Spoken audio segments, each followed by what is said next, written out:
it was just showing off all of the amazing different ways that Ukrainians were building drones that were able to help them win the conflict on the front line. Now, those are much cheaper, and they are also much more easy to produce in country or in nearby European countries than United States military aid is. So Ukrainians are a bit less dependent these days on US military aid than they might have been a year or two ago. It's now 3 years since Russia invaded Ukraine. After what has been a hugely turbulent fortnight, as conversations in the conflict shift, Donald Trump, as you well know, started conversations with President Putin. Since then, he'd called President Zelensky a dictator, said that he had to move fast or risk losing his country. Well, Volodymyr Zelensky has publicly declared he'd be willing to step down as Ukrainian president if that was going to secure lasting peace for his country. It's a sign of the immense pressure that Zelensky is under as the US right now hurries to make a peace deal with Russia.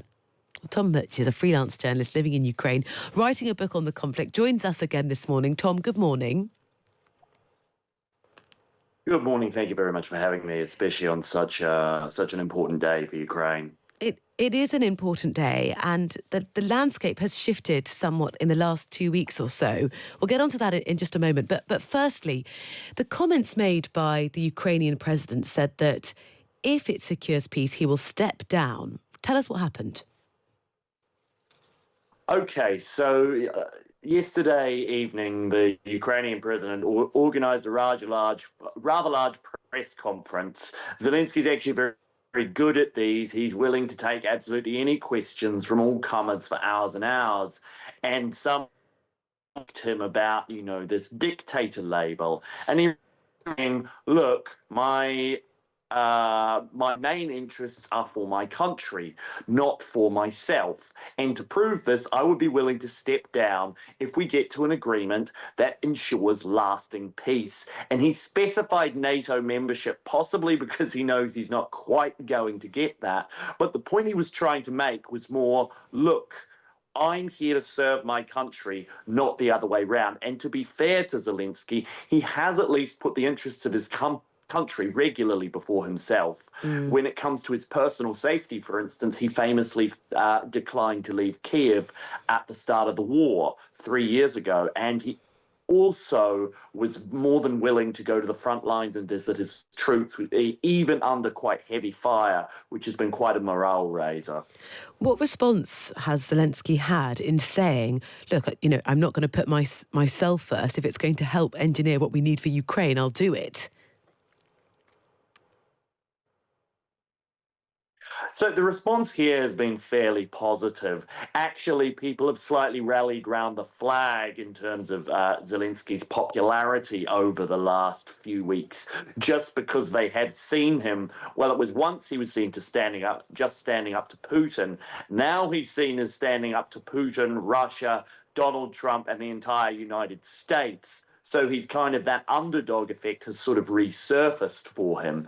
And especially as he was seen, a lot of people were quite pleased that he wasn't willing to sign that mineral deal. It would, give away hundreds of billions of Ukraine's natural resources for not very much in return, it seems. So it's been a fairly positive response here so far. Yeah, tell us about that deal, because officials in Kyiv have been saying that Washington, Donald Trump's trying to strong-arm Zelensky into a deal that would award them, the US, vast proceeds from the extraction of mineral deposits. And Zelensky is not happy there. Tell us what happened. So Treasury Secretary was in town recently, and apparently he just sprung a deal on Zelensky that said, give us $500 billion worth of natural resources, sign it over to us in return for the military aid that we've given you.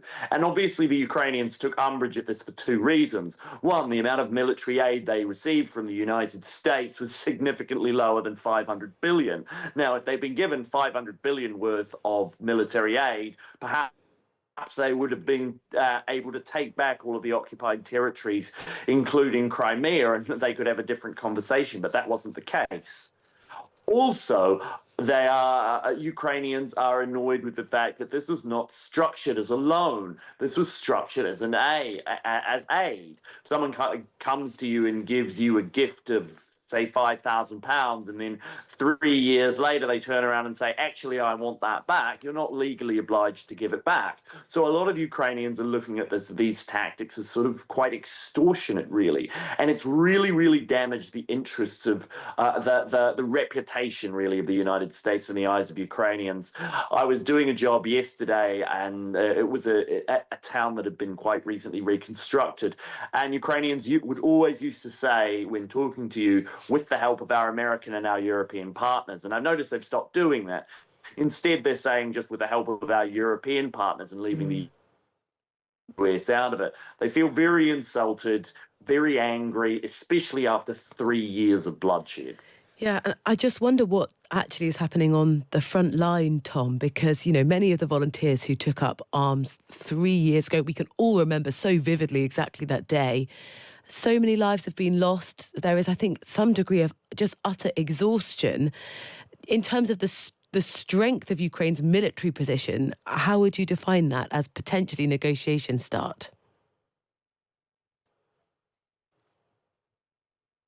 So Ukraine's military position hasn't been that strong for quite a long time, but there have been a lot of predictions of Ukrainian demise that just simply haven't happened.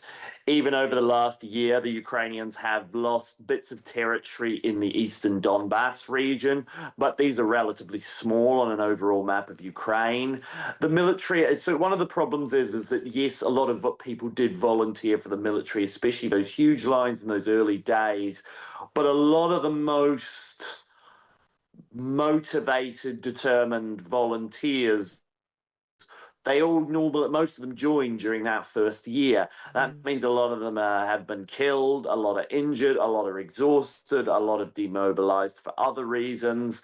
And so the people that are brought to fight now are not always the most motivated or in the best condition. Sometimes they sign up very begrudgingly, or sometimes they're forcibly mobilized to do so. That said, Ukraine's military has been able to hold on, and one of the reasons it's been able to hold on is that it actually now has quite a well-developed local military industrial complex. I was at a conference a few days ago that was a big tech exhibit for drones, and it was just showing off all of the amazing different ways that Ukrainians were building drones that were able to help them win the conflict on the front line. Now, those are much cheaper, and they are also much more easy to produce in country or in nearby European countries than United States military aid is. So Ukrainians are a bit less dependent these days on US military aid than they might have been a year or two ago. Tom, thank you so much on this really important anniversary for joining us this morning. Tom Mutch, freelance journalist living in Ukraine, currently writing a book on the conflict and has been on Times Radio quite a bit over the last year or so.